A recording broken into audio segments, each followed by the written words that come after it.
এখনো যদি চোখ আপনার বন্ধ হয়ে যায়, মাটির নিচে রাখার সঙ্গে সঙ্গে ফেরেশতারা যখন নেকির কথা জিজ্ঞাসা করবে ওই 3টা প্রশ্নের মাধ্যমে, তখন আপনি টের পাবেন যে নেকি কি জিনিস। কারণ চোখ বন্ধ হওয়ার পরে কোনো নেকির কাজ আর আঞ্জাম দেওয়া যাবে না, সব বন্ধ। ওয়াবুদ রাব্বাকা হাত্তা ইয়াতিয়াকাল ইয়াকিন, ইবাদত ওই পর্যন্ত করা যায় যতক্ষণ মরণ না আসে। সুতরাং মরণের পরে যেহেতু সব বন্ধ, এর আগে যা করার করা লাগবে। আর সেই সময়টাই আমাদের এখন। ওই সময় নেকির মূল্যটা, মর্যাদাটা যেহেতু বোঝা যাবে, এক একটা মর্যাদা কত বেশি। নবীজি বলেন, ময়দানে মাশারে এমন কঠিন অবস্থা তৈরি হবে, মানুষ মাত্র একটা সওয়াবের জন্য জাহান্নামী হয়ে যাচ্ছে।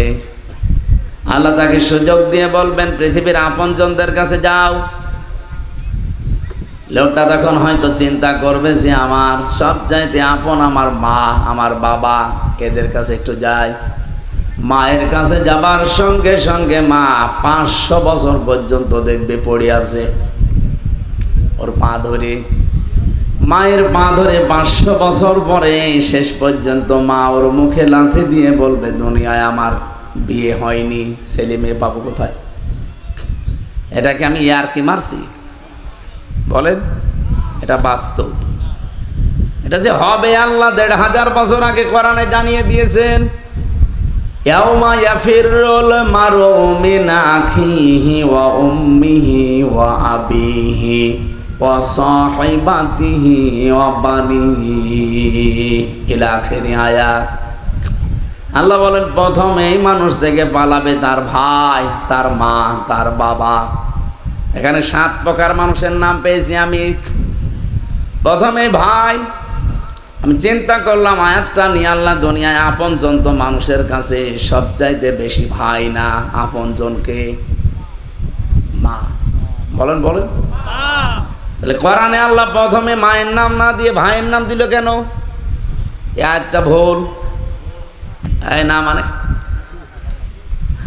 আমরা চর্ম চোখে দেখতে পাই পৃথিবীতে সবচাইতে বেশি আপন আমাদের জন্য ভাই না মা?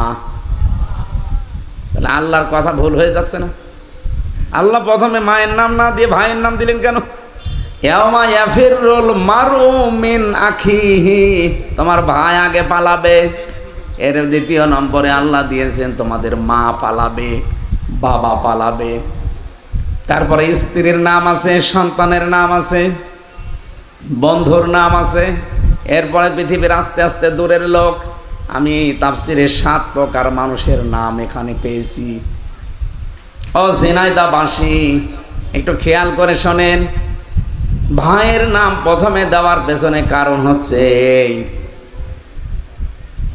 আমরা দেখি দুনিয়াতে আমরা যদি কোনো গন্ডগোল, মারামারি, ফ্যাসাদ করি, দোষ আমার নিজের। এই যে পেছনে প্রশাসন বসে আছে, ওনাদের কাছে আমরা বিচার দিলাম, মামলা দিলাম, দোষ আমার নিজের। মারামারি করেছি আমি নিজে ইচ্ছা করে, মাথা ফাটিয়ে দিয়েছি একজনের। বাড়িতে যাবার পরে মা বাবা শুনলে আমাকে মারতে যাবে, রাগ করবে। আর এমন এমন গোয়ার ভাই আছে, ভাই বলবে কি হয়েছে চল আমি দেখছি, অথচ কিন্তু জানি যে দোষ আমার। আমার দোষ জানার পরও আমার পক্ষ নিয়ে বিপরীতে যারা আছে তাদেরকে মারার জন্য, তাদের ক্ষতি করার জন্য সে উদ্যত হবে। আল্লাহ জানে প্রথমে ভাইয়ের নামটা দিয়েছেন এই কারণে। মনে মনে করতো যে দুনিয়ায় আমি অন্যায় করলেও ভাই আমার সাপোর্টে থাকতো, আমার পেছনে থাকতো, আমার সাথে থাকতো, আজকেও মনে হয় আমার সাথে থাকবে। এই জন্য আল্লাহ প্রথমে ভাইয়ের নাম দিয়ে জানাতে চেয়েছেন, বান্দা এই ভাই কিন্তু আগে পালাবে। কি করে পালাবে আল্লাহ ধরনও দিয়েছেন। আল্লাহ বলেন এফিরো। এফিরো মানে এই যে সাপে তাড়া দিলে মানুষ যেভাবে দৌড়ায়, বাংলায় আমরা অনেকে কুষ্টিয়া, ঝিনাইদহ, মেহেরপুরে সমস্ত জেলায় বাংলায় কি বলি? খেচ্ছে দৌড়ে। যদিও শব্দটা একটু ঝামেলা, কি বলে বলেন তো? বলে খেচ্ছে দৌড় দিয়েছে। আরবি শব্দের অর্থটা বাংলায় এইটাই দাঁড়ায়। এফিরো মানে এরকম মাজা তুলে দৌড় দেওয়া। যেমন বাঘে তাড়া দিলে মানুষ দৌড়ায়, সাপে তাড়া দিলে দৌড়ায়, এমনকি পুলিশে তাড়া দিলেও দৌড়ায়, দৌড়ায় না? পুলিশের তাড়াও ধরতে পারেন, এর নাম আরবিতে ইয়াফিরু হবে। এত জোরে দৌড়াবে, ওর পিছ পাওয়া যাবে না। এরপরে মা, বাবা, স্ত্রী, সন্তান, বন্ধু, দুনিয়ার নেতা খেতা যারা আছে তাদের আল্লাহ পাক বলেন এই 7 প্রকার মানুষে যদি তোর বিপদ দেখলে দৌড়ায়, কি মনে হয় বান্দা তুই বল তোর কাছে আর কত আপনজন আছে যে তারা তোর সামনে এসে দাঁড়াবে? আমাদের একটা ভ্রান্ত ধারণা আছে যে আমার কোনো চিন্তা নেই, যে আমার বাবা আছে, এরকম একটা বাবা থাকলে আমার সব যথেষ্ট। কিয়ামতে নাকি বাবা আমার সামনে আসবে। কে বলেছে আপনাকে? আপনি বলেন তো, আপনার ভাই যেখানে পালিয়ে যাচ্ছে, আপনার মা পালাচ্ছে, আপনার বাবা পালাচ্ছে, আপনার স্ত্রী পালাচ্ছে, এমন কোন পাগল পীর আছে যে আপনার সামনে এসে দাঁড়াতে পারে? ও তো বলবে যে আল্লাহ আমি পীরই ছিলাম না। ও আমার মুরিদের দাবি করে, আমি তো পীরই ছিলাম না। ওর মা যেখানে দৌড়াচ্ছে আর ও এসে বলছে আমি অমুকের মুরিদ ছিলাম। কিসের মুরিদ?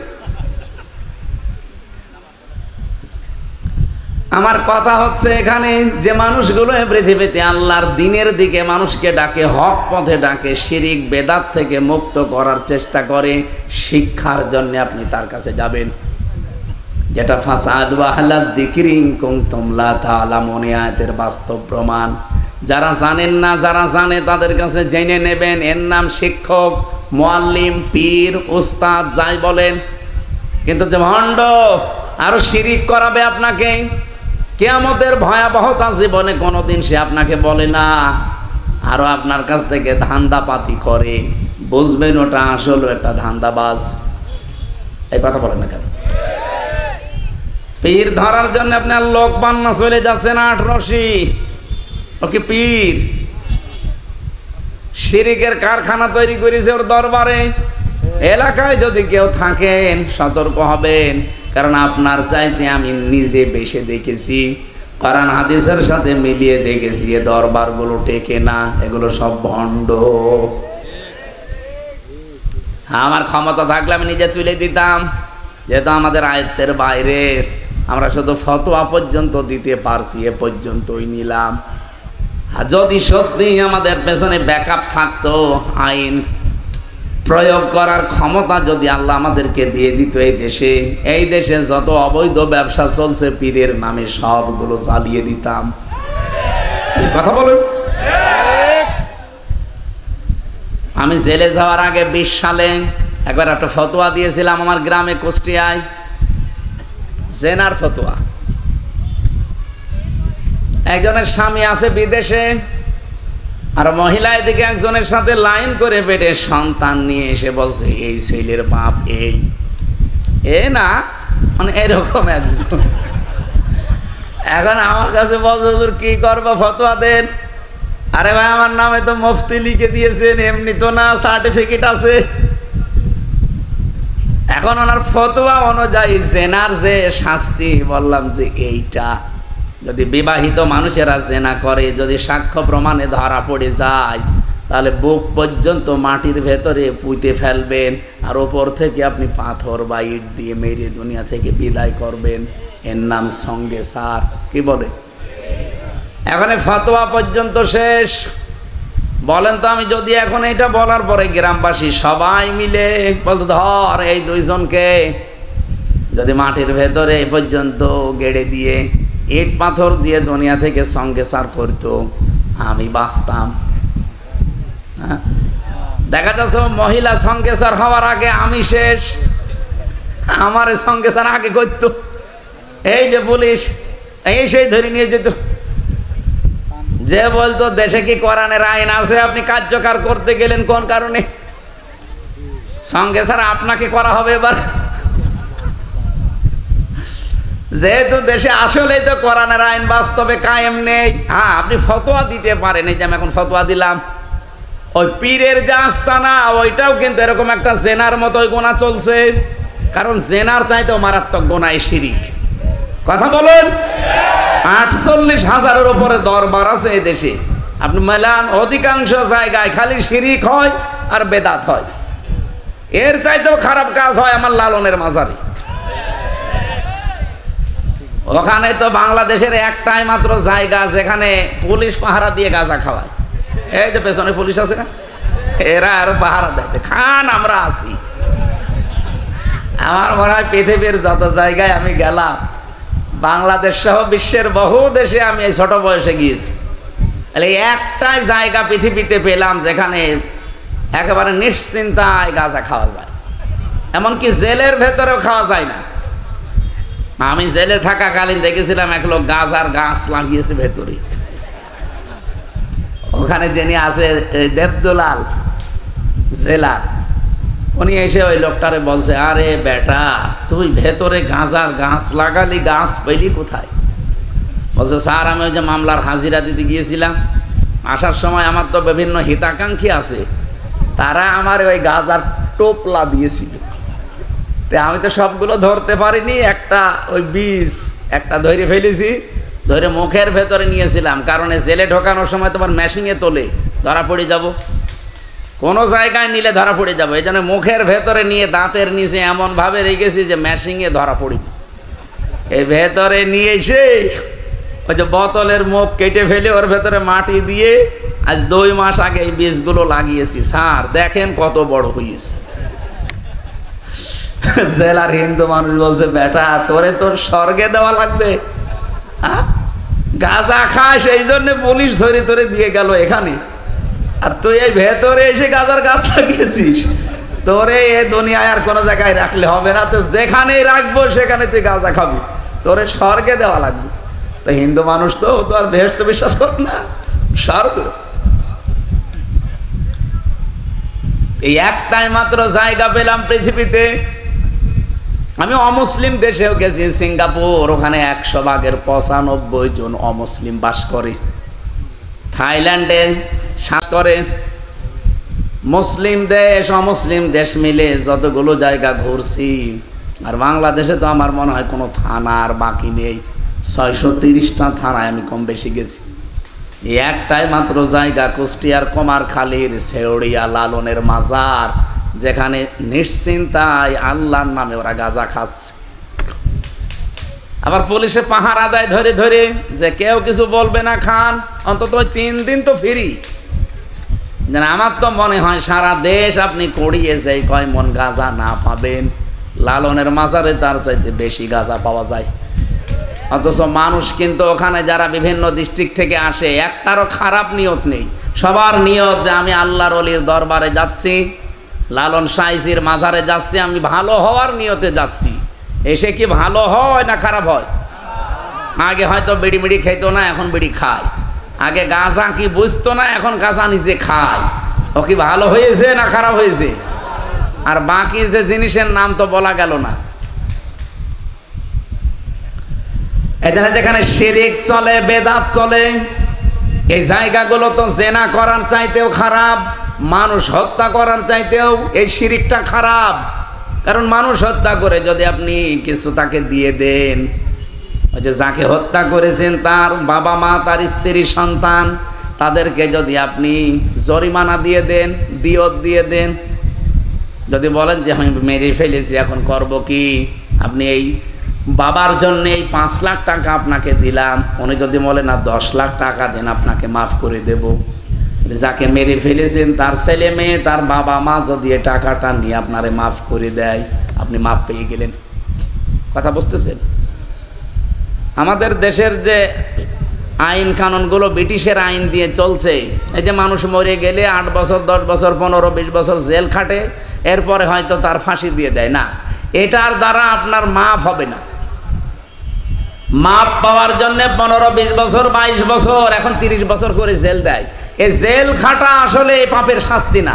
শাস্তি হচ্ছে কেউ যদি কাউকে অন্যায়ভাবে মেরে ফেলে, তার প্রথম শাস্তি তাকে মেরে ফেলা লাগবে। এটা যদি না করে ওর আত্মীয় স্বজনের ভেতরে যারা যদি বলে যে না আপনি 5 লাখ টাকা দেন, আমার বাবার হত্যাকারী আপনাকে মাফ করে দেবো, তাহলে টাকা দিলে আপনি মাপ পাই যাবেন। তাছাড়া আর কোনো বাইরে কোনো নিয়ম নীতি নেই। কিন্তু নিয়মগুলো চলছে ব্রিটিশের, তো এ কারণে আজ হাজারো মানুষ এ কারণে ধুকে ধুকে জেলখানায় মরছে। ওই 18, 20 বছর, 22 বছর জেল খাটার পরে তখন ফাঁসি দিয়ে দেয়। কিন্তু মাঝখান থেকে যে 22 বছর, 30 বছরের জেলে যে কি কষ্ট, আর ফাঁসির আসামি যারা তাদের তো রাখে কন্ডেম সেলের ভেতরে, 24 ঘন্টা তাদের তালা লাগিয়ে রাখে, যতদিন ফাঁসির আদেশ মানে কার্যকর না হবে 24 ঘন্টা ওদের তালা লাগানো। এই নিয়মটা পাল্টাতে আমি বারবার বহু জায়গায় বলেছি এবং কি আন্তর্জাতিক যে সেমিনারগুলো এখানেও তুলে ধরেছিলাম যে এই নিয়ম পাল্টান। ব্রিটিশের আইন আপনি এই হাজার হাজার বছর, এই বাংলাদেশ 54 বছর স্বাধীন হয়ে গেল, এখনো ব্রিটিশের আইন চলবে কোন কারণে? যদি ওটার দ্বারা মানবতার উপকার হতো তো চলতে দিতাম, ওটার দ্বারা আর মানবতার ক্ষতি হচ্ছে। একটা মানুষ হত্যা করার পরে হত্যার যে বিচার আছে ওইটা না করে আপনি আন্দাজে তারে 30 বছর জেলে রেখে শেষে ফাঁসি দিয়ে দিলে। এই দেশে ও ভেতরে যাবার পরে ও তার বাইরের কোনো খবর জানে না। এইদিকে তাকান, একটা মানুষ হত্যা করার পরে সে ভেতরে গেল জেলখানায়, কত বছর? 30 বছর জেল দেবে তার, যদি যাবজ্জীবন হয় 30 বছর, কমপক্ষে তার 22 বছর একাধারে জেল খাটা লাগবে, তাও ভেতরে কাজকর্ম করিয়ে। এরপরে যদি বলে না ওর ফাঁসি বহাল আছে, আপনাকে ফাঁসি দিয়ে দিল। এই যে আপনি 18টা 20 বছর 22 বছর 30 বছর একাধারে জেল খাটলেন, আপনি কি ভেতর থেকে বাইরে কাউকে কিছু জানাতে পারছেন, কিছু দেখাতে পারছেন যে আপনার কষ্টটা? তা আপনি নিজের কষ্ট নিয়ে নিজে দুনিয়া থেকে বিদায় নিলেন। এই পৃথিবীতে কি হত্যা এভাবে বন্ধ হওয়া সম্ভব? আল্লাহর নিয়মটা আল্লাহ খেলা করার জন্য দেয়নি, সব চিন্তা ভাবনা করে দিয়েছে। যদি ওইটা আমাদের দেশে আমরা পালন করতে পারতাম যে হত্যার বদলে হয় হত্যা, না থেকে মেরে ফেলেছেন তার দিয়ে দেওয়া লাগবে, এই দেশে এই 71 সালের পর থেকে আর একটা মানুষ হত্যা হইতো না। 24 সালে 2732 জন মানুষ হত্যা হয়েছে, সরকারি জরিপ, বেসরকারি তো আরো বেশি। একটা মানুষ মেরে ফেললে যদি তাকে মেরে ফেলা লাগে, এর সাথে যারা ডাইরেক্ট ইনডাইরেক্ট জড়িত তাদের কোনো শাস্তি এখনো পর্যন্ত দৃশ্যমান হয়েছে? কিছুই হয়নি। এই জন্যে তো মারামারি হত্যা এখনো থামছে না। কালকে এক জায়গায় রাতের বেলা আওয়ামী লীগের একজনকে পিটিয়ে মানুষ উল্টো করে টাঙিয়েছে। আপনাদের এই ঝিনাইদার উনি না, ওটা চট্টগ্রামের ওই লাইনে কালকে রাতে একজনকে ধরে এমন রাগ ছিল তার উপরে, উল্টা করে ধরেছে, ধরে পিটিয়েই মেরে ফেলে জায়গায় লোহাগাড়া।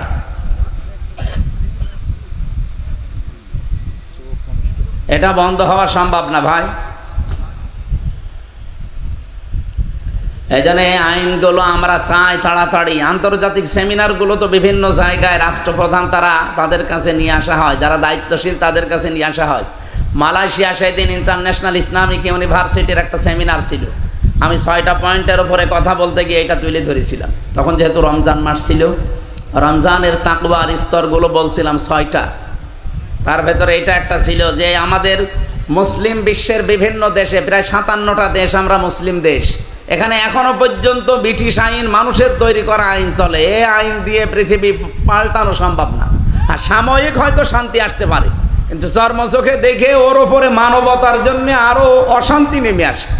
এই জন্য এগুলো সব আস্তে আস্তে পাল্টান। মালয়েশিয়াতে অলরেডি 2004 সাল থেকে পাল্টানো আরম্ভ হয়েছে। আমি বাহরাইনে ছিলাম, ওখানেও বহু জায়গাতে ওরা পাল্টানো আরম্ভ করেছে। আমরা চাই আমাদের দেশে 92% আমরা মুসলমান, এই দেশ থেকেও আস্তে আস্তে ব্রিটিশের তৈরি করা যত আইন আছে, জেলখানা এখনো পর্যন্ত যত আইন সব ব্রিটিশের আইনে চলে। ওর ভেতরে যত নিয়ম নীতি সব ব্রিটিশদের নিয়ম নীতি। কেন? কোরআনে আল্লাহ জেলখানা কি করে চালানো লাগবে সেই নিয়ম দেয়নি? হযরত ইউসুফ নবী জেলে ছিলেন, কি কথা বলেন না কেন? জেলখানায় উপরে লেখা আছে গেটে, যেটা শুধু জেল নয়, এটা হচ্ছে সংশোধনাগার। কই সংশোধন হয় কই মানুষ? ভেতরে যেহেতু আরো খারাপ হয়, কারণ ভালো হওয়ার জন্য যে প্রসেসগুলো করা দরকার ওগুলো ওখানে করার কোনো লাইন নেই, খারাপ হওয়ার লাইন আছে। আমি জেলে মনে করেন মার্ডার করে আসি, আমি একজন ডাকাত, এখন ইনি একজন ভালো মানুষ একটা মুরগি চুরি করতে গিয়ে ধরা পড়ে গেছে, উনি ভেতরে গেল, যাওয়ার পরে তো ওনার থাকতে দেবে রাতের বেলা আমার কাছে, হয় ওয়ার্ডে দিলে এরকম 40-50 জন 60 জন এক জায়গায়, আর যদি সেলের ভেতরে দেয় তাহলে 2 জন 3 জন এক জায়গায়। আমি প্রথমে যেই পড়েছিলাম সেলে, আমার সাথে যে 3 জন ছিল ওই রাতের বেলা, রাত 11টায় গেলাম, এই যে সারা রাত, তারপরে সকাল বেলা এই 10টার সময় ওনারা গণনা করবে। এই পর্যন্ত তো তার সাথে এক ঘরেই 4 জন। একজন শুনলাম বাবা খায় এই জন্যে ধরে নিয়ে এসেছে। বাবা মানে বোঝেন, রাতের বেলা দেখি এরকম ছটফট করছে যে আমি খাবো খাবো। কি খাবেন? বাবা খাবো। আরে শয়তান, এর ভেতরে নিয়ে এসে তোরে দিয়েছে, এর ভেতরে বাবা পাবে কোথায়? আর একজনকে দিয়েছে সে মার্ডার মামলার আসামি, আর একজনকে দিয়েছে সে ওই কক্সবাজার থেকে ইয়াবার ব্যবসা করে ধরা পড়ে গেছে, তারা দিয়েছে। আমার কপালটাও খারাপ, এই 4 জন পড়েছে আমার সাথে। এখন সারা রাত তাদের সাথে কি কোরআন হাদিসের গল্প করলে ওরা শুনবে? ওরা যে লাইনের লোক, ওরা গল্প করে ওই লাইনের, আর আমি কোরআন শরীফের সূরা ইয়াসিন পড়ে ঘুমাবো, আর ওরা জিকির করছে ইয়াসিন ইয়াসিন না, ওদের জিকির বাবা বাবা। এখন আমি না থেকে ওই দিন যদি এরকম আরেকজন বাবা খোরের সাথেও থাকতো, অথবা যে লোকটা ওই যে মার্ডার মামলার যে আসামি, যেই লোক এরকম একটা ভয়ঙ্কর লোকের সাথে যদি পড়তো, কি হয়তো? সারা রাত গল্প করতো। আমি হয়তো ওদের জিজ্ঞাসা করলাম যে আপনার কি মামলা, ওনারে বললাম আপনার কি মামলা। প্রত্যেকেই তো প্রত্যেকের পরিচয় নিল, বাড়ি কোথায়, কি করেন, কার কি মামলা বলেন তো। আমি যা মার্ডার মামলা করে ওখানে বসে আছি, এরকম একজন ভালো মানুষ গেলে যদি জিজ্ঞাসা করতাম যে কি মামলা, যদি বলো মুরগি চুরি করতে গিয়েছিলাম ধরা পড়ে গেছি, কি বলতাম? পাগল আপনি, মুরগি চুরি করে মানুষ ধরা পড়ে আমার সাথে থাকেন? ডাকাতি কি করে করা লাগে আপনাকে শিখাবো। যেহেতু ওনার সাথে কমপক্ষে চুরি করে ধরা পড়লে সাক্ষ্য প্রমাণে বাংলাদেশের সংবিধানের 371 নম্বর ধারা, এই ধারা অনুযায়ী যদি সাক্ষ্য প্রমাণে ধরা পড়ে একজন চোর, তার সর্বোচ্চ শাস্তি হবে 3 মাস থেকে 3 বছর জেল। কত? 3 মাস মনে করেন জেল হয়ে গেল এই লোকটার, আমার সাথে দেবে 3 মাস। আমার সাথে থাকলে ও কি বের হওয়ার সময় ওই চোর হয়েই বের হবে না ডাকাত? ডাকাত হয়ে বের হবে না। আর ডাকাত যদি যায় ওখানে, যদি সে পায় ওই যে সেই মুকিম গাজীর মতো 260 বছর জেল তার। কারণ ওই লোকের সাথে যদি পড়ে, সে তো ভেতরে ম্যাড হয়ে গেছে, সে নিজেই মস্তান ভেতরে। তার চেহারা দেখলে আপনি 2 গ্লাস পানি খাবেন। 46 বছর জেলে আছে, 260 বছর জেলে থাকা লাগবে তার। মনে হয় ও কবরে চলে যাবে, আবার জীবিত হবে, আবার জেলে যাবে, আবার জীবিত হবে, তাও ওর জীবনে জেল শেষ হবে না। 260 বছর কয়বার জন্ম নেওয়া লাগবে? কোনো 3 বার। হ্যাঁ, এখন তো 70-80 বছর মানুষ বাজে, 4-5 বার ওর জন্ম নেওয়া লাগবে দুনিয়ায়। ওই লোকের সাথে যদি খোদা না খাস্তা আপনার 3 বছর একাধারে পড়ে, আপনি কি আর মানুষ থাকবেন, নাকি মার্ডার কি করে করা লাগে সেই ট্রেনিং নিয়ে বের হবে? এই জন্য প্রশাসন থেকে শুরু করে হযরত ওমর এই পুলিশ বানিয়েছিলেন। পুলিশের যে নিয়ম নীতি ছিল, 7টা ধারা ছিল, ওই ধারায় পুলিশ থাকলে বাংলাদেশে আজ এই পোশাক দেখলে এখনো অনেকে আমরা ঘৃণা করি। এমনি তো করি না, একটা কারণ আছে না? এই কথা বলছে না কেন? প্রশাসনের এই পুলিশের পোশাকটা, এটা একটা দামি পোশাক। আমি যেহেতু আপনারা আছেন, মিডিয়া আছে, এটা সারা দেশে যাচ্ছে। বাংলাদেশ সহ বিশ্বের যে কোনো দেশে যারা মানুষের জান মাল ইজ্জত আবরু হেফাজতের জন্য কাজ করেন, দায়িত্বে আছেন, প্রশাসনের যে বিভাগেই হোক, নিজেকে কখনো ছোট মনে করবেন না, অনেক বড় দায়িত্বে আছেন আপনি। আর এই কাজটা শুধুমাত্র চাকরি না, এটা একটা ইবাদত। আর এর চাইতে দামি ইবাদত আমার মনে হয় এই পৃথিবীতে আর নেই। মানব সেবার মতো ইবাদত দুনিয়াতে আছে? নেই। বিশ্বনবী জানিয়েছেন 2টা চোখ কিয়ামতের দিন আল্লাহ যদি জাহান্নামে ওদেরকে দেওয়ার সিদ্ধান্ত নেয়, তাও এই 2 চোখ আল্লাহ জাহান্নামে দেবে না। 1 নম্বরে যারা রাতের বেলা নিজের গোনার কথা মনে করে কান্নাকাটি করে, 2 নম্বরে এই যে পুলিশ, যারা রাতের বেলা মানুষের জানমাল ইজ্জত আবরু পাহারা দেওয়ার জন্য রাত জেগে পাহারা দেয়। এরা দেয় না? কথা বলছে না কেন? এখান থেকে রাতের বেলা কুষ্টিয়া পর্যন্ত গেতে 2-3 জায়গায় পাহারা পাবো আমি। এই ভার্সিটির সামনে শেখপাড়া, কি শেখপাড়া বাজারে আছে, এরপরে ওদিকে বৃত্তিপাড়া আছে, এরপর মৌসমপুর গেটে আছে। 2-3 জায়গায় পাহারা দিচ্ছে সারা রাত জেগে জেগে।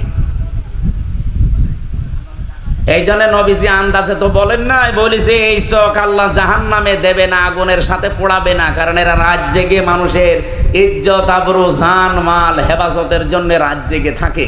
আর যারা রাতের বেলা উঠে নিজের গোনার কথা মনে করে কান্নাকাটি করে, আল্লাহ এই 2টা চোখের ভেতরে অন্তত আমাদের এক প্রকার আছে, আমরা রাতের বেলা খাতে পারবো না অপরাধের কথা স্মরণ করার, ওনারা তো একটা ইবাদতে আছে। আল্লাহ আমাদের এই ইবাদতটা কবুল করুন। পোশাকটা আজকে কালার হয়ে গেছে জনগণের সামনে কিছু কোলাঙ্গার অফিসারের কারণে। এই তাদের নির্দেশ, আর এই যে একটা অবৈধ স্বরাষ্ট্রমন্ত্রী ছিল এই বাংলাদেশে, এটা আসলেও একটা অবৈধ। এই লোকটার কথা মানতে গিয়ে শেষ পর্যন্ত প্রশাসন পুরাটা কালার বানিয়ে ফেলেছে। আবার আস্তে আস্তে এখন ফিরে আসতেছে। আল্লাহ জানো ওই আগে যে অবস্থা ছিল, ওদের পোশাক দেখলেই মানুষ সম্মান দিত, সেই অবস্থায় আবার যেন ফিরিয়ে দেয়। হযরত ওমর যেহেতু তাদের এটা বানিয়েছিলেন, এই বিভাগটা প্রশাসনের পুলিশ বিভাগ, এটা হযরত ওমরের বানানো। উনি 7টা দফা দিয়ে বানিয়েছিলেন, 7টা কর্মসূচির সামনে নিয়ে। বাংলাদেশ সহ বিশ্বের মুসলমান যারা আছে, এই রাষ্ট্রপ্রধানগুলো যদি তাদের সামনের এই কাজ কারবার এগুলোর সাথে জড়িয়ে দিতে পারে না, পুলিশ প্রশাসন পুরাটা যখন দায়িত্বে থাকবে, দেশটা ঠান্ডা হয়ে যাবে। আমরা আবার আহ্বান জানাচ্ছি, শুধু আমার সামনে 5,000 মানুষ বসে আছে না, আমার সামনে এখন 18 কোটি মানুষ বসে আছে। এই যে এগুলোর দ্বারা যারা উপরে আছেন সবাইকে কালকে সচিব কল দিয়েছিল, শিক্ষা সচিব, অনেকটা মাহফিল নেবে। ওনারে এরকম মানুষগুলোকে যদি বলা যায় তাহলে পরিবর্তন সামনে আসবে। আমরা আহ্বান জানাবো সামনে যারা আসবেন। আমি বারবার এই কথা বলেছি যে ভাই, বাংলাদেশের প্রশাসনটা আপনারা আলাদা করে দেবেন। এই দেশকে যদি শান্তি, স্বস্তি, নিরাপত্তা 100 ভাগ দিতে হয়, প্রশাসনের যারা দায়িত্বে আছে ওদের আলাদা করে দিন। ওরা ওদের আইজির কথা মতো চলবে দেশে। ওরা আওয়ামী লীগের, বিএনপির, জামাতের, জাতীয় পার্টির চরমনার অমুক নেতার কথা, অমুক এমপির কথা, মন্ত্রীর কথা শুনবে মানে? এরা তো সব দলীয় চিন্তায় চলে। এদের কথা শুনতে গেলে দেশে জীবনও শান্তি 100 ভাগ কায়েম করতে ওরা পারবেন। ওরা যতই ভালো হোক পারবেন। ওদের পারার জন্য এই নিয়মটার সামনে আমরা আলাদা করার চেষ্টায় আছি। আমরা যদি সবাই মিলে আওয়াজ তুলি না, একদিন ঠিক এদেশে কায়েম হয়ে যাবে ইনশাআল্লাহ। সম্মানিত ভাইরা, আমি যে কথা বলতে চাচ্ছিলাম যে শিরিক, এটা আল্লাহর সাথে শিরিক করা জেনা করার চাইতেও খারাপ কাজ। বলেন বলেন, আল্লাহর সাথে শিরিক করা মানুষ হত্যা করার চাইতেও খারাপ কাজ। অথচ বাংলাদেশে বহু দরবারে এই শিরিক চলছে না চলছে না? আমি নাম ধরে ধরে কয়েকটার বললাম, আপনি খোঁজ নিয়ে দেখেন। আমি নিজে যে এইভাবে যাওয়া লেগেছে। 8 রশিতে গিয়েছিলাম দেখার জন্যে। আমি জুতা নিয়ে যেতে চাই, আমারে বলে না, জুতা নিয়ে যাওয়া যাবে না। ঠিক আছে, আমি রেখে গেলাম গেটের উতা। দরবারে যাবার সময় যে কবরে যাব, তখন বলছে এইভাবে যান। কেন? আল্লাহর ওলির দরবার সম্মান দেওয়া লাগবে। ঠিক আছে, গেলাম। আসার সময় আমি এমনি চলে আসতে চাই, আমারে বলে না, এভাবে যাওয়া যাবে না, একেবারে এইভাবেই পিছিয়ে যাওয়া লাগবে। আমি ওনারে বললাম, ভাই আমি কয়েকদিন আগে রসুলের রওজায় গিয়েছিলাম মদিনায়, তো কই বিশ্বনবীর কবরে তো এভাবে যাওয়া লাগে না, এভাবে আসা লাগে না। আমার এই লোকটা খাদেম, বড় বড় বাঁবড়ি রেখেছে, চুল লাল পাগড়ি মাথায় দেওয়া। আমারে বলছে, দেখেন ওইটা আপনাদের নবী আর এটা আমাদের নবী। বলেন বলেন,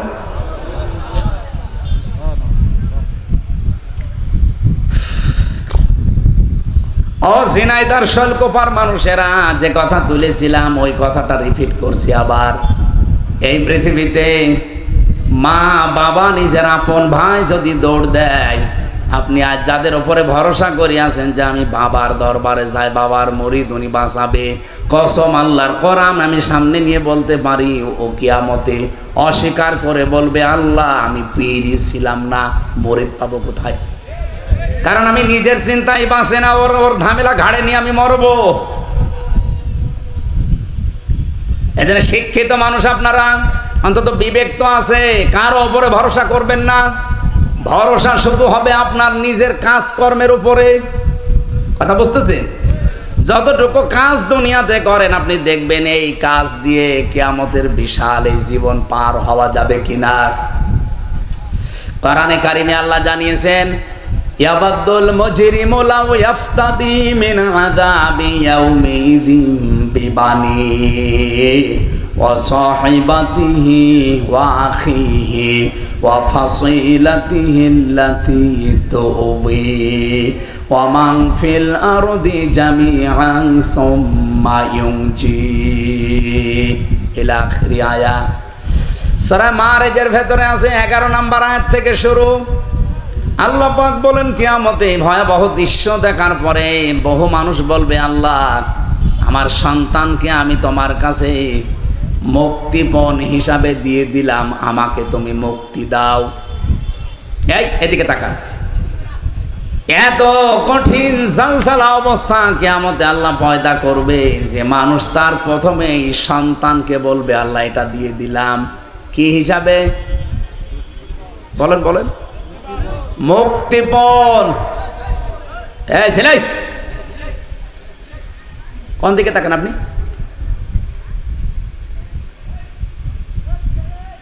নিস্তব্ধ হয়ে শোনা যাচ্ছে না কি বলছি? আপনি ভাবতে পারেন এই দৃশ্যটা আমাদের সামনে আসতেছে। কিয়ামতের দিন আপনি প্রথমে আপনার সন্তানকে বলবেন নেন এটাকে দিয়ে দিলাম, এর মুক্তিপণ হিসাবে রেখে দেন। একে কি বলে আরেকটা বাংলায়? জিম্মা নাকি আরো উত্তর? জিম্মা। মানে এরে আমি দিয়ে দিলাম, আপনি এরে যা করবেন করেন, আমারে বাঁচিয়ে দেন। আয়াতটা নিয়ে আমি চিন্তা করেছিলাম আমার ছোট মেয়েটাকে, যে কিয়ামতের দিন নাকি আমার এই হাফসাকে আল্লাহকে বলবো যে হাফসারও দিয়ে দিলাম। আমি আয়াতটা পড়ার পরে আমার বল না, এটা তো কেমন যেন মেলে না, যে আমি হাফসাকেও কিয়ামতে আল্লাহর কাছে মুক্তিপণ হিসাবে দিয়ে বলবো আমারে তুমি বাঁচাও, এরে দিয়ে দিলাম। এটা তো আমি নিজের জীবনেই মিলাতে পারছি না। আজকে আমার ছোট মেয়েটা আমার হাত থেকে পড়ে গিয়েছিল, এই পেছনে লাগার পর ওর মাথা ফুলে গেছে। আমার মনে হচ্ছে যে ওর মাথায় লাগেনি, লাগিয়েছে আমার কলিজায়। এত বেশি ভালোবাসা ওর ওপরে জন্ম তৈরি করে দিয়েছে। এই যে ভালোবাসা তো তৈরি করলো কে? এরকম হাফসাকেও কিয়ামতের দিন আল্লাহরে বলবো এইটাও নিয়েন, আমারে কিছু বলবেন না। আল্লাহ বলেন শুধু সন্তান না, নিজের স্ত্রীকেও বলবে এটাও দিয়ে দিলাম, নিজের ভাইকে, এমনকি নিজের জ্ঞাতি গোষ্ঠী যারা আমাকে আশ্রয় দিত, আমার দলের লোক, আমার গোষ্ঠীর লোক, যারা কোনো বিপদে পড়লো ঢাল সড়কি নিয়ে মারার জন্য রেডি হয়ে যেত, এই মানুষগুলোকেও বলবো আল্লাহ এদেরকেও দিয়ে দিলাম, নেন। এমনকি অমাং ফিলারুদ্দি জামিয়া, দুনিয়াতে যত কিছুর মালিক আমি আছি সব দিয়ে দিলাম, সব নিয়ে নেন। এরপরও আমাকে কিছু বলবেন না। আল্লাহ তাআলার সঙ্গে সঙ্গে আওয়াজ দেবেন কাল্লা, কখনোই না। ইন্নাহা লাযা, তোরে আমি লাজায় দেব। কোথায়? লাজা কি? এটা জাহান্নামের একটা স্তরের নাম, দরজার নাম। তোরে আমি এই দরজা দিয়ে প্রবেশ করাবো। আল্লাহ পাক বলেন কেন এই লাজা দিয়ে তোরে প্রবেশ করাবো? জানিস কত দরজা তো আছে জাহান্নামের? জাহান্নামের স্তর আছে 100টার উপরে। আমরা মাত্র 7টা জানি, হাবিয়া, হোতমা, সাকার, সাইর, জাহান্নাম, তারপরে লাজা, এরকম 7টা আমরা খুব বেশি হলেও জানি। পরা কোরআন শরীফের ভেতরে আল্লাহ 100টা স্তর দিয়েছেন জাহান্নামের। এই স্তরগুলোর ভেতরে মারাত্মক 2টা, তার ভেতরে লাজা একটা। রব্বুল আলামিন বলেন লাজা শোনার পরে তোরা কি বুঝতে পারলি কি এটা জিনিস? কত কঠিন জায়গা এটা। কাল্লা ইন্নাহা লাযা নাযাআতাল লিশাওয়া, এখানে শুধু প্রবেশ করতে দেরি, সঙ্গে সঙ্গে চামড়া খসে পড়ে যাবে। ও ঝিনাইদহবাসী বলেন তো, এখানে যারা আমরা আছি এমন কোন ঘর দেখেছেন বাংলাদেশে যেখানে দিলেই চামড়া খসে যায়? না, আছে, হয়তো আপনাকে দেওয়া হয়নি। এটা বাজারে মুরগি কিনতে গেলে দেখা যায় এমন একটা মেশিনের ভেতরে দেয়, দেওয়ার সঙ্গে সঙ্গে চামড়া। দেখেননি? আমি তো কুষ্টিয়াতে দেখেছি মেশিনটা। যদি বলা হয় চামড়া আমি নেব না, জবাই করার পরে পেট চিরে নাড়ি ভুড়ি ফেল দিয়ে এরপরে মেশিনের ভেতরে ধরবে, ও পশম যা আছে, ও পাকনা মাকনা যা আছে, ওর ভেতরে যে চামড়া একবারে খসে চলে যাবে, তাও মেশিনের টিপ দিয়ে ধরে রাখা লাগে। আমি এখান থেকে আয়াতটা মিলিয়েছি। আল্লাহ বলেন নাযাআতাল লিশাওয়া, এমন একটা লাজা ঘরে প্রবেশ করাবো, মেশিন ঠিক দেওয়া লাগবে না, শুধু দরজা দিয়ে প্রবেশ করালে আগে চামড়া খসিয়ে পড়ে যাবে। রিমান্ডের আমি কয়েকটা বর্ণনা দিচ্ছি শিক্ষার জন্য এই আয়াত থেকে। আমার আগে একজনকে ছাত্র দলের এক ভাইকে নিয়ে গেলে চট্টগ্রামে বাড়ি ওনার। এই যে পুলিশ বসে আছে, যদি রিমান্ডের দায়িত্বে থাকে ওনারাও জানবে। একটু পরেই দেখি আওয়াজ আসতেছে, গোমড়াচ্ছে কান্নার। কিছুক্ষণ পরে ওরা দিয়ে গেল, জিজ্ঞাসা করলাম কি হয়েছে, এই আঙ্গুলগুলো দেখালো। বলছে যে এই আঙ্গুলগুলো ওরা সব তুলে নিয়েছে, এই নখ। ওনাদের কাছে এমন একটা মেশিন আছে, এই চেয়ারে বসাবে আপনারে, হাতের সাথে ক্লিপ লাগিয়ে দেয়, পায়ের সাথে ক্লিপ লাগিয়ে দেয়, মাথায় এই জায়গায় একটা ফিতা বেঁধে দেয় দড়ির সাথে। একটা মেশিন নিয়ে এসে হাতের সাথে এভাবে ধরবে, পায়ের সাথে এভাবে ধরবে, শুধু একটা টেপ দেওয়ার পরে আস্তে করে এই নখগুলো খুলে চলে আসবে। শুধু নখ খুলে আসলে তো হয় না, শরীরে এমন কিছু জায়গা আছে যেখানে কিছু খসে গেলে ফিনকি দিয়ে রক্ত বের হয়, তার ভেতরে নখ একটা। আপনি নখ খুলে দেখেন, দেখেন ফিনকি দিয়ে রক্ত বের হবে।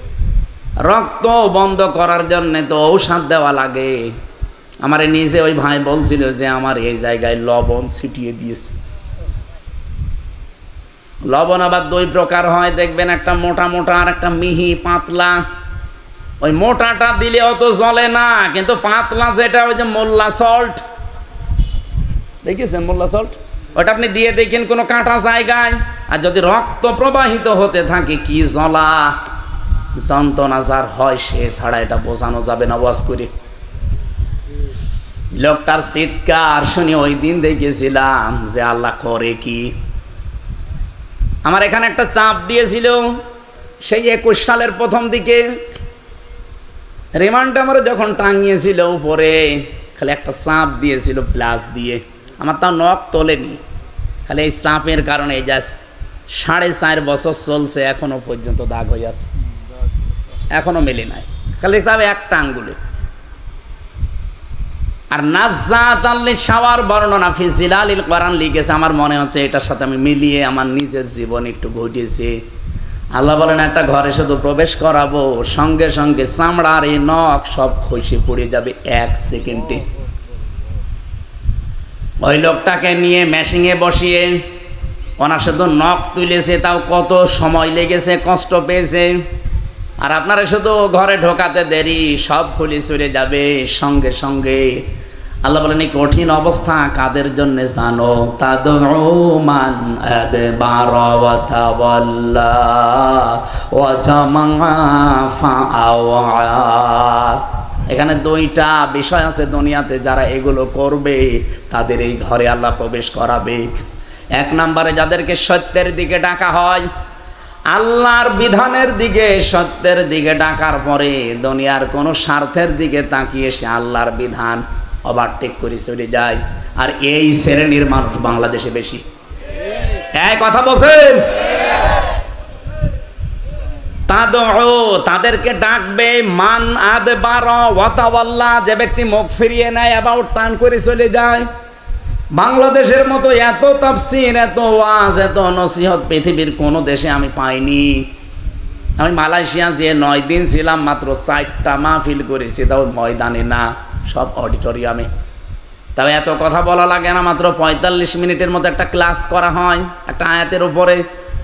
আর এই দেশে প্রতিদিন 2টা 3টা, আজকেও আমার 2টা, 1-1.5 ঘন্টা 2 ঘন্টা করে প্রতিদিন এত ডাকাডাকি। তো মানুষ যা ছিল তাই। এই যে সত্যের দিকে আহ্বান করার পরে আপনি কিন্তু নিজেও জানেন যে এটা সত্য পথ। এই সত্যের কথা জানার পরও যাবা অ্যাবাউট টান করে চলে যান। 2 নম্বরে ও জামা ফাওয়া, এটা আরো কঠিন। যারা মাল সম্পদ জমা করে আর এটা সংরক্ষণ করা যায় কি করে, শুধু সেই ধান্দায় থাকে। এদেশে তো নেই। আমি একটা হাদিস পড়েছিলাম না, মনে আছে আপনাদের? গেলেন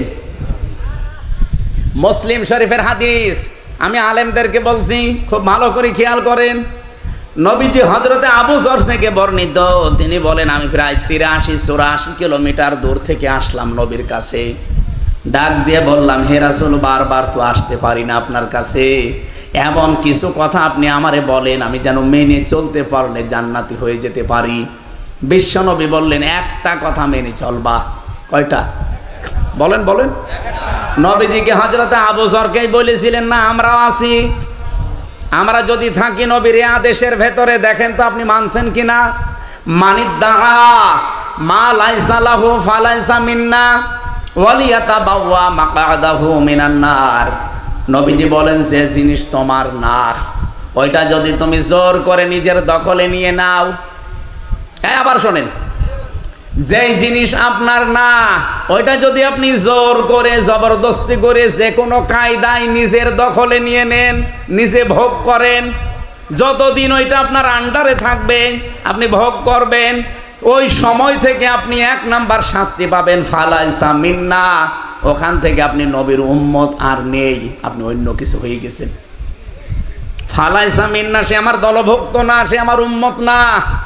ওয়ালিয়াতাবাওয়া মাকআদাহু মিনান নার, 2 নাম্বারে সে যেন জাহান্নামে নিজের একটা স্থান তৈরি করে নিল। এবার নিজের সাথে মিলান তো এই হাদিসটা, যেই জিনিস আপনার না সেটা আপনি দখলে রেখেছেন কিনা। এই যে যারা পরকীয়া প্রেম করে, ওই বউ কি আপনার নিজের? অথচ আপনি নিজের বলে কাজ চালাচ্ছেন। কি কথা বলছেন না কেন? নাকি এলাকায় সব চলে না? আছে। যেই জিনিস আপনার দখলে থাকা বৈধ না, অন্যের বউ, অন্যের মেয়ে, অন্যের বেটার বউ আপনি নিজের দখলে নিয়ে বিভিন্ন কায়দায় আপনি কাজে লাগাচ্ছেন, আল্লাহর কসম আপনি ওই দিন থেকে নবীর উম্মত আর নেই।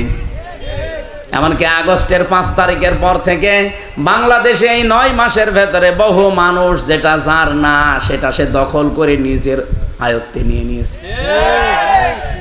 এটা জোরে বলার দরকার নেই, এটা দিনকাল এখন ভালো না, এত জোরে বললে হবে, পুলিশ আসে ধরে নিয়ে যাবে। যেই জিনিস যার না সে কিন্তু অলরেডি দখল করে নিয়েছে আগস্টের 5 তারিখের পরে অনেক কিছু। নাকি আমি বেশি বলে ফেললাম? কারা কারা এগুলো করেন হাত তোলেন তো। এখানে এসব নেই, আর এগুলো যারা করে তারা এখানে আসে না। না, এরকম মানুষ যদি কেউ থাকে আর আপনি যদি তার সাপোর্টও করেন, তাকে ভালোবাসেন, সমর্থন জানান, আপনিও কিন্তু ওই অন্যায়কারীর পক্ষ নেওয়ার কারণে নবীর উম্মত আর নেই। কারণ যে লোকটা অন্যায় করে আর যে অন্যায়ের সাপোর্ট করে, দুইজনের সমান অপরাধী। আমি কি বেশি বলে ফেললাম? ঠিক আছে, নাকি এরকম মানুষ নেই দেশে? তাই আগস্টের 5 তারিখের পর আমরা এসব দেখছি কেন? হ্যাঁ, এখানে হাদিসের টিকায়ের একটা কথা লেখা আছে, আমি এই আলেমদের জন্য বলছি। এদিকে তাকান। আপনি যদি আপনার কোনো জিনিস হারিয়ে ফেলেছেন বা দখলের বাইরে চলে গেছে, কেউ নিয়েছিল, ওইটা যদি এখন আপনি ওইটা ফেরত পান, নিয়ে নেন নিজের দখলে, তাহলে আপনি এই শাস্তির বাইরে থাকবেন। আমি কথা বোঝাতে পারিনি? না না, আপনি এখনো বোঝেননি। যেটা আপনার ছিল অন্য কেউ নিয়েছিল যে বিভিন্ন কায়দায়, এখন আপনি ওইটা আবার ফেরত পেয়েছেন, তাহলে আপনি এই শাস্তির বাইরে। এই যে ইসলামী ব্যাংক, আমি নাম ধরে বলছি, যাদের ছিল তারা এখন ফেরত পেয়েছে। কি তারা কি জোর জবরদস্তি করে দখল করে নিয়েছে? তাদের জিনিস আপনি এতদিন ভোগ করছিলেন, কেড়ে নিয়েছিলেন, তারা এখন ফেরত পেয়েছে। অসুবিধা কি? হ্যাঁ, কারোর যদি বাজার দখল হয়, কারো দোকান দখল হয়, বাড়ি ঘর দখল হয়, জমি দখল করে নেয় কেউ, কারো কাছে টাকা কেউ মেরে খায়, সময় যদি পান ওইগুলো ফেরত নেন, আপনি এই শাস্তির আওতার বাইরে থাকবেন। যদি না বুঝে থাকেন, এদিকে আসেন, আসেন। এমন জোরে কানের নিচে 2টা দেবো না, সব বুঝে ফেলবেন।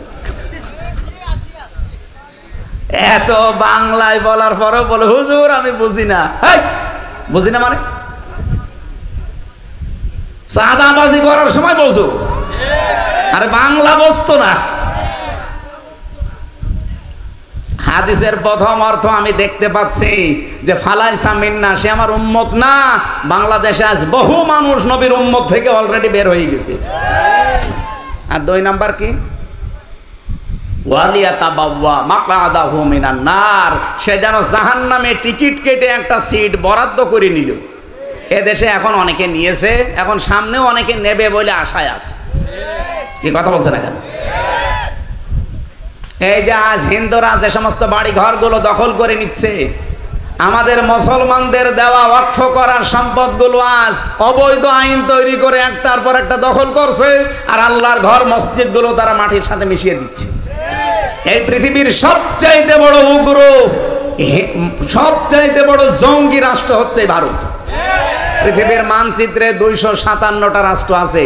মাইক্রোসফট রিপোর্ট দিয়েছে কয়েকদিন আগে, পৃথিবীর সবচাইতে বড় জঙ্গি রাষ্ট্র ভারত। এত মিথ্যা কথা দুনিয়ায় কেউ বলে না।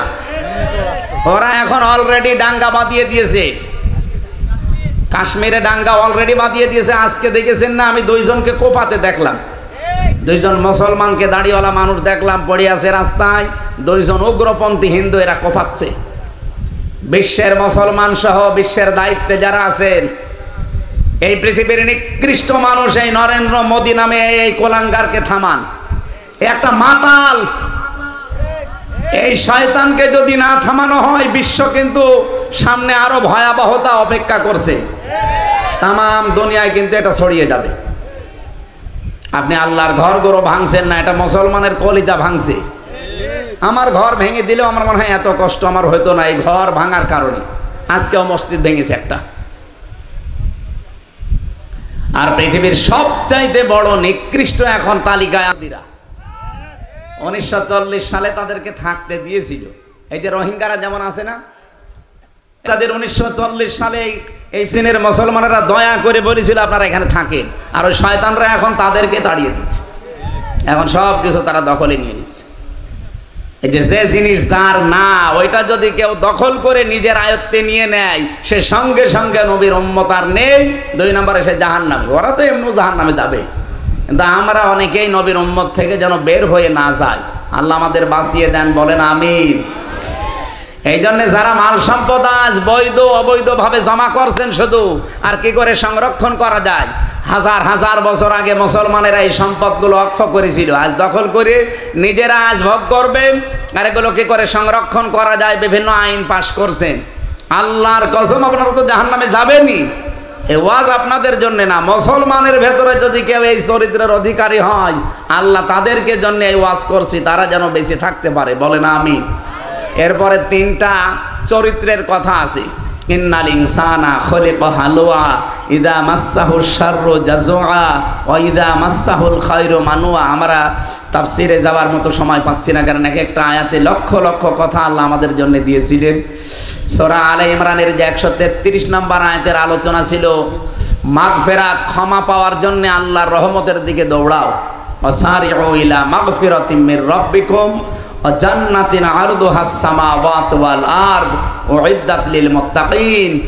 তোমরা দৌড়াও ওই রবের ক্ষমা পাওয়ার দিকে এবং ওই জান্নাতের দিকে, যার প্রশস্ততা আকাশ আর জমিনের চাইতেও বিস্তৃত, যেটা আল্লাহ মুত্তাকি বান্দাদের জন্য প্রস্তুত করে রাখছেন। আল্লাযীনা ইউনফিকুনা ফিস সাররাই ওয়াদ দাররা ওয়াল কাযিমিনাল গায়যা ওয়াল আফিনা আনিন নাস আল্লাহু ইউহিব্বুল মুহসিনিন।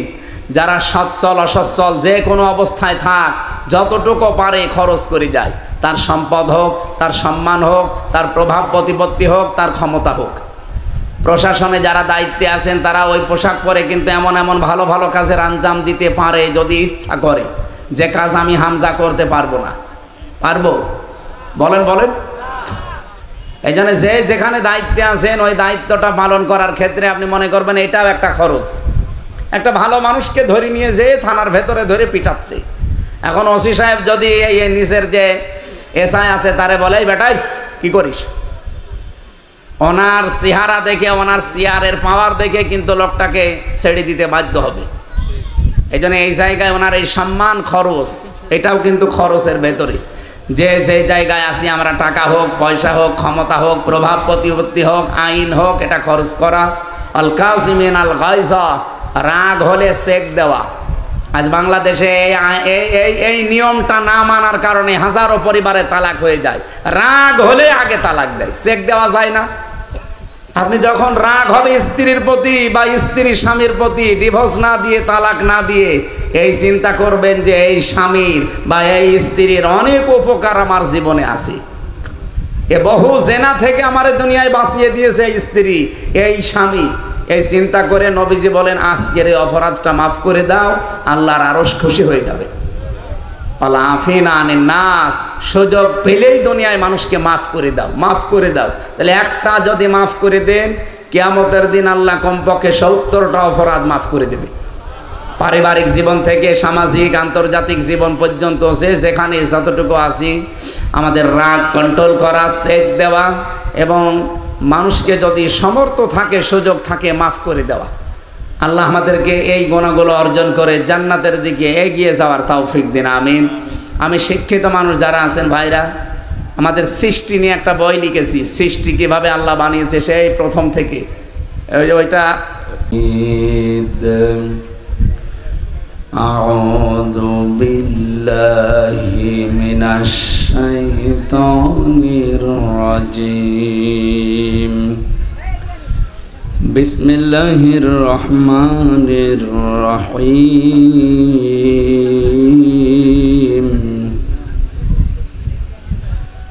ওয়াসারিউ ইলা মাগফিরাতিম মির রাব্বিকুম ওয়া জান্নাতিন আরদুহা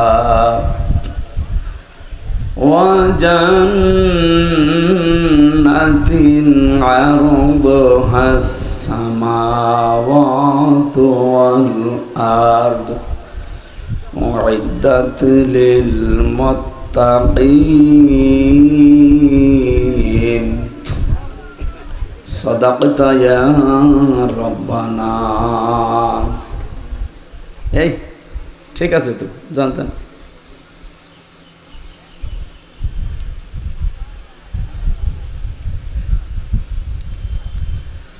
عن أبي ذر رضي الله تعالى عنه قال قال النبي صلى الله عليه وسلم من ادعى ما ليس له فليس منا وليتبوأ مقعده من النار رواه مسلم وما زادهم إلا إيمانا وتسليما اللهم صل على سيدنا مولانا محمد وعلى آل سيدنا مولانا محمد আলহামদুলিল্লাহ। আলম্মা ফাউন্ডেশনের উদ্যোগে 2 নম্বর চাঁদপুর বেড় বাড়ি দেবীনগর যুব সমাজের সহযোগিতায় তাফসীরুল কোরআন মাহফিল, যে সমস্ত নামগুলো আমরা দেখলাম, এই যে আলম্মা ফাউন্ডেশন বলে 2 নম্বর চাঁদপুর বেড় বাড়ি দেবীনগর, এর পাশে যে শব্দটা লিখেছেন যুব সমাজ, এর সহযোগিতায় তাফসীর মাহফিল। এই সংস্কৃতি বাংলাদেশে ছিল না। এই গ্রামবাসীর নাম ছিল, যুব সমাজের নাম ছিল, ফাউন্ডেশনেরও নাম ছিল, কিন্তু তারা এর পরিবর্তে আল্লাহর কোরআনের প্রচারের পরিবর্তে অন্য প্রচার করত। কথা বোঝেন? ওই সমস্ত প্রচার থেকে বিমুখ হয়ে যে যুবকগুলো কোরআনের পেছনে সময় দিল, তাদের শ্রম দিয়েছে, তাদের বিভিন্ন জায়গা থেকে কালেকশনের অর্থ কোরআন প্রচারে ব্যয় করলো। বিশ্বনবী জানিয়েছেন 3টা জায়গায় যদি কেউ টাকা পয়সা খরচ করে তার হিসাব দেওয়া লাগে না, কিয়ামতের দিনও আল্লাহ তাকে জিজ্ঞাসা করবে না। তার 1 নম্বর কোরআনের পেছনে যদি কেউ সময় এবং সম্পদ ব্যয় করে। আজকে যে যুবকগুলো এই কাজের সাথে জড়িত আছে আর যারা এর পেছনে আছে, আমাদের সময়, আমাদের সম্পদ কিয়ামতের দিন আল্লাহ যখন হিসাব আরম্ভ করবেন, এগুলো বাইরে রাখবেন হিসাবের। এই জন্য যারা আজকের এই সহযোগিতায় যুবকদেরকে সাহায্য করেছে, প্রত্যেককে আল্লাহ ওমরের মতো বানিয়ে দেয়। আমিন। এই জায়গা হচ্ছে গাড়াগঞ্জ বাস স্ট্যান্ডের 2 কিলো পশ্চিমে, 2 নম্বর চাঁদপুর চর ঈদগাহ ময়দানে, শৈলকুপা, ঝিনাইদহ। সম্মানিত সভাপতি জনাব আব্দুর রাজ্জাক বিশ্বাস, দামাত বারকাতুহুমুল আলিয়া, সহ সভাপতি আব্দুল সালাম মোল্লা, সার্বিক তত্ত্বাবধানে আছেন জনাব মোহাম্মদ ইনসার আলী মেম্বার, সম্মানিত পরিচালক মাওলানা ইসমাইল হোসেন সিরাজি।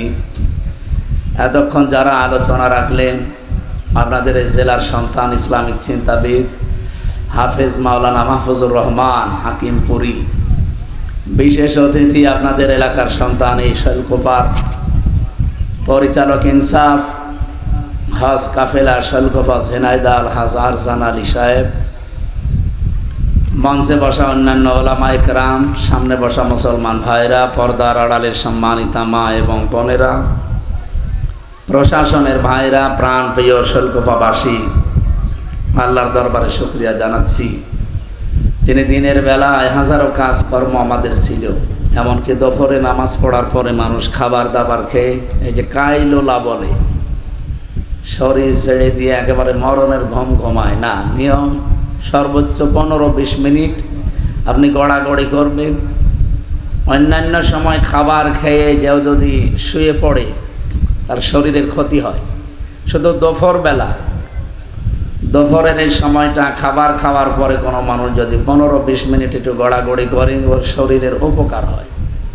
তার জন্যে বিশেষ করে ওই রাতে তাহাজ্জুদের নামাজ পড়া সহজ হয় এই 15-20 মিনিট গড়াগড়ি করার কারণে। এটা বিজ্ঞানের দ্বারা প্রমাণিত, আর বিশ্বনবী নিজের জীবনে এটা দেখিয়েছেন। এই জন্য 3টার সময় মানুষের বাড়িতে ঘরে প্রবেশ করতে হলে বিশেষ করে অনুমতি মাস্ট বি নেওয়াই লাগবে। কয় সময়? সূরা নূরের ভেতরে আছে 18 নম্বর পারা 16 নম্বর পৃষ্ঠায়। 3টার সময় যদি কেউ ঘরে প্রবেশ করে, বিশেষ করে ফজরের আজানের আগ দিয়ে, 2 নম্বরে এই যে দুপুরবেলা, 3 নম্বরে এশার পর, এই 3 সময় কারো ঘরে যদি কেউ প্রবেশ করে অনুমতি নেওয়া লাগবে, সালাম দেওয়া লাগবে। অন্যান্য সময়ও নেওয়া লাগে, কিন্তু এই সময়ের নাম আল্লাহ কোরআনে দিয়েছেন আলাদাভাবে, কিন্তু আমরা অন্য সময়ও মানি না, এ সময় তো মানতেই চাই না। দুপুরবেলা হুট করে একজনের বাড়িতে একজনের ঘরে আপনি ঢুকে পড়তে পারেন না, এটা আল্লাহর নির্দেশ। আজকে থেকে যেন আমরা সামাজিক জীবনে এটা পালন করি। ইয়া আইয়ুহাল্লাযীনা আমানু লা তাদখুলু বুয়ুতাকুম গায়রা বুয়ুতিকুম হাত্তা তাস্তানিসু ওয়া তুসাল্লিমু আলা আহলিহা। ঈমানদারেরা যখন নিজের ঘর হোক আর অন্যের ঘর হোক, আগে অনুমতি নিবা, সালাম দিবা। 2টা আদেশই আল্লাহ, অনুমতি নেওয়াও লাগবে, সালামও দেওয়া লাগবে। এমনকি নিজের মায়ের ঘরেও সালাম দেওয়া অনুমতি ছাড়া যাওয়া ঠিক না, কারণ তুমি নিজে জানো না তোমার মা কোন অবস্থায় আছে। যেন আজকে থেকে পারিবারিক এবং সামাজিক জীবনে এই আমলটা করা যাবে না ইনশাআল্লাহ। আপনি মনে করছেন এ আর কি মানে কোরআনের নির্দেশ। 500 আইন আছে কোরআনে, তার ভেতরে একটা আইন, এটা সামাজিক জীবনে পবিত্রতা রক্ষা করার জন্যে। কারো বাড়ির সামনে গিয়ে যদি সালাম দেন, অনুমতি চান, উনি যদি বলে ভাই আমার মন মেজাজ ভালো নেই, আপনি বাড়ি থেকে চলে যান, অন্য সময় আসবেন, আপনি তাই চলে যাবেন। যালিকা আজকা লাহুম, এটা তোমাদের জন্য উত্তম হবে, পবিত্র পন্থা এটা। প্রশ্ন আসতে পারে, আমি সেই ঝিনাইদহ থেকে আসলাম এই শৈলকুপা এত দূর পথ মাড়ি দিয়ে, আর ওনার সাথে একটু দেখা করব, কথা বলবো, ওনার এত অহংকার। আরে ভাই, ও যে বাড়ির ভেতরে কোন অবস্থায় আছে আপনি জানেন? ওর পারিবারিক অশান্তি থাকতে পারে, ওর ছেলে মেয়ের অশান্তি থাকতে পারে, ওর স্ত্রীর অশান্তি থাকতে পারে, জমি জায়গা নিয়ে ঝামেলা থাকতে পারে। কি কথা বুঝতেছে? আল্লাহ তো এমনি কোনো কথা বলেননি, অবশ্যই কোনো কারণ আছে এর ভেতরে। সুতরাং আমরা যদি অনুমতি না পাই, সালাম দেওয়ার পরে যদি বলে ভাই এখন আমার ভালো নেই, ঝামেলায় আছে, আপনি অন্য সময় আসেন, আপনি একেবারে নিরাপদে চলে যাবেন, কোনো প্রশ্নও করবেন না। এমনকি আয়াতে আছে মানুষের মনের ভেতরে যেন খারাপ ধারণাও না আসে। আর কিন্তু অনেক কিছু ধারণা করে ফেলে, ওনার মোট বেড়ে গেছে, ওনার দাম এখন আর আগের মতো নেই, উনি যে ঝামেলায় আছে ওটা আপনার মাথার উপর দিলে আপনি দেবী জিতেন। সুতরাং আল্লাহ কোনো কথা বললে কি আন্দাজে বলে আমাদের মতো? এই কথাটা মানা লাগবে আজকে থেকেই পারিবারিক এবং সামাজিক জীবনে। শুধুমাত্র অনুমতি নেওয়ার দরকার নেই নিজের স্ত্রীর ঘরে গেলে। কথা বুঝতেছে? কেউ যদি নিজের স্ত্রীর ঘরে যায়, ওখানে অনুমতি নেওয়ার দরকার নেই, সালাম দেওয়া লাগবে। সালাম দেওয়া মাস্ট বি, এটা লাগবে। আমাদের বিশেষ করে বাংলাদেশের মানুষের যে স্বভাব চরিত্র, আপনি আজকে যদি এই সুন্নত যে পালন করেন আসসালামু আলাইকুম, অনেক মহিলা আছে বলবে তোমার কি জিনে ধরেছে না ভূতে ধরেছে? গতকালকেই তো তুমি যৌতুকে টাকা চাচ্ছিলে, আজকে সালাম দাও মানে মনে হয় এর ভেতরে কোনো কিন্তু আছে না। ওই রকম মানুষ হলে তো বলবেই আপনি যৌতুকে টাকা চেয়েছেন 2 দিন আগে আর এখন সালাম দিচ্ছেন মানে। সুতরাং যারা চাই না এগুলো, এরকম বদ অভ্যাস যাদের নেই, তারা যেহেতু আমল অনেকে আমরা করি, অনেকে এখনো করা আরম্ভ করিনি, আজকে থেকে আমলটা আরম্ভ করবে। কোনো অবাধ্য মানুষকেও যদি কেউ দিন রাত 24 ঘন্টায় 25 বার সালাম দেয়, সে বাধ্য হয়ে যাবে। এমনকি নিজের কোনো সন্তান অবাধ্য, পরে যদি আপনি 25 বার সালাম দেন দিন রাতের ভেতরে, দেখা হলেই তাকে আল্লাহ বাধ্য করে দেবে। এত বড় পাওয়ারের ভেতরে আছে। আর 2 নম্বরে, যেহেতু দুপুর বেলা খাবার খেয়ে আমরা এই কাইলুলা করার জন্যে ঘুমিয়ে পড়ি, শরীরের ভেতরে যে রক্ত চলাচল হয়, 5.5 কেজি রক্ত আমাদের শরীরে আল্লাহ দিয়েছেন। 226 কিলোমিটার বেগে এগুলো চলছে মাথা থেকে পা পর্যন্ত। দুপুর বেলা এই খাবারের পরে ঘুমানো শব্দ তো ছোট, কিন্তু বিজ্ঞান এখন গবেষণা চালিয়েছে, রাতের বেলা সকাল বেলা খাবার খেয়ে তো সঙ্গে সঙ্গে ঘুমানোর নিয়ম নেই, আছে নেই। আরও খাবার খেয়ে আপনি 10-15 মিনিট হাঁটবেন, খাবার যেন হজম হয়। আর দুপুর বেলা হাঁটা না, আগে আপনি 10-15 মিনিট কাঁইত হয়ে নেন, এরপরে কাজকর্মে যান। এর ভেতরে বিজ্ঞান এবং নবীজির কথা দুইটাই আমরা পেয়েছি। এই জন্য আমলটা সব বাদ দিয়ে অন্তত আমরা যারা এখানে এসে বসে আছি, কোরআনের একটা আয়াত বোঝার জন্য, সূরা আলে ইমরান 133 নম্বর আয়াত আমরা তাফসীর আকারে কথা বলবো ইনশাআল্লাহ।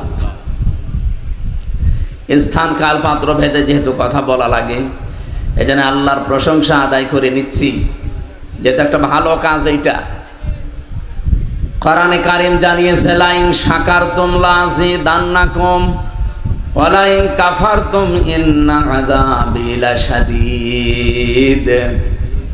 সূরা ইব্রাহিমের 9 নম্বর আয়াতে 7 নম্বর আয়াতে আল্লাহ জানিয়েছেন, কেউ যদি আমার নিয়ামতের শুকরিয়া আদায় করে, মাস্ট বি, ওটা আমি দুনিয়াতে তার জীবনে বাড়িয়ে দেব। আল্লাহ এমনিতে নরমাল শব্দ বলতে পারতেন, লাযিদান্নাকুম দিয়েছেন, লামে তাকিদ নুনে সাকিলা। আয়াতটা নিয়ে চিন্তা করলাম, কেন আল্লাহ এত গ্যারান্টি দিলেন কেন? তাফসীর পড়তে গিয়ে আমি দেখেছি, কেউ যদি কোনো নিয়ামতের শুকরিয়া আদায় করতে চায়, কমপক্ষে তাকে 3টা শর্ত মানা লাগবে। কয়টা? 3টা। আপনি জানেন একটাও জানেন না। এখানে যারা আছে মনে হয় আলেম বাদ দিয়ে অনেকে জানিনি না যে শুকরিয়া আদায় করা লাগে কি করে। আমরা ওই যে একটা কমন কথা পেয়েছি, টুটি পর্যন্ত খেয়ে একটা ঢেকর তুলি বলবো যে আলহামদুলিল্লাহ, হয়ে গেল নাকি? এটা একটা বাক্য। শুকরিয়া আদায় করতে হলে কমপক্ষে 3টা শর্ত মানলে ওই নিয়ামতটা আল্লাহ আবার আপনার জীবনে ফিরিয়ে দেয়। আর যদি ওই 3টা শর্ত কেউ না মানে, ওর জীবনে আল্লাহ এটা ফিরিয়ে দেবে না, কঠিন আযাবের ভেতরে ফেলে দেবে। আসেন তো আমাদের যে নিয়ামত আজকে, যেহেতু এটা নিয়ামতই চলছে, কারণ এখানে আসা বসা, শ্বাস প্রশ্বাসে নিঃশ্বাসে নেকি হচ্ছে। অন্তত নেকি যদি নাও হয়, এই 1-1.5 ঘন্টা কোনো গুনাহ হচ্ছে না, হচ্ছে? বলেন। আর মাস্ট বি আমাদের নেকি হবে। যেটা নেকির সুসংবাদ যিনি নিয়ে এসেছেন, তিনি জানিয়েছেন, আফদালুল ইবাদাতি তিলাওয়াতুল কোরআন। পৃথিবীর সবচাইতে উত্তম ইবাদত নফলের ভেতরে কোরআনের তেলাওয়াত, যেটা এখন হচ্ছে। আমরা হয় কোরআন পড়ছি, নাই ব্যাখ্যা করছি, নাই বিশ্লেষণে যাব, অবশ্যই সবগুলো কোরআন কেন্দ্রিক। এজন্য যতক্ষণ আছি, যেই কয়টা অক্ষর শুনবেন, প্রতিটি অক্ষরে কিছু না হলেও 10টা সওয়াব হচ্ছে। এটা যে একটা নিয়ামত জীবনে, এটা আমরা কি মানি?